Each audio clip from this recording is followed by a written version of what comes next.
Hi, welcome to part 2 of my brick wall repair. I didn't get good video of this, had some production issues, let's say, but this is a bag you can buy at the hardware store, and you put your mortar inside of it, and you just use it like you're icing a cake there, and you're squeezing it into the gaps, just filling those gaps in nice and solid, and then you wait for it to harden a little bit, but not crazy hard, but not soft. So when you take this tool, it should be able to kind of compress it down there and smooth it out, and also shaving off excess. So this is where you got to tap into your artistic skills a little bit, kind of sculpt these out to make it look good. And this would be the point where if you had excess all over your brick and you weren't planning on priming and painting it, you'd want to take a wire brush and a sponge, wet sponge, and clean up your area as best you can. Otherwise you might not ever get it real clean. So this would be that opportunity. But I'm painting mine. I'm going to throw primer on this and paint it. The primer I'm using is Locks On from Sherwin-Williams. Excellent primer for brick and concrete. Excellent, excellent, excellent.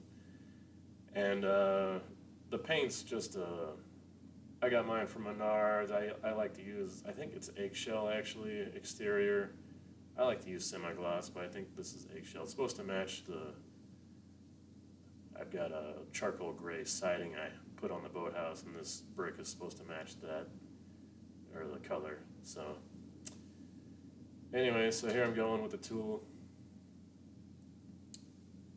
I finally got the camera calmed down on a tripod so you can see this tool at work. And I'm using the fatter end of the tool.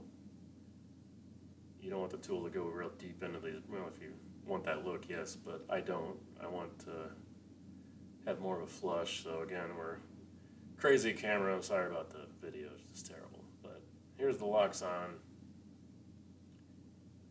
Again, the 1 gallon costs like $75, but I mean, wow, is it? It's good stuff. I mean, it holds to your masonry work extremely well. And there it is, primed.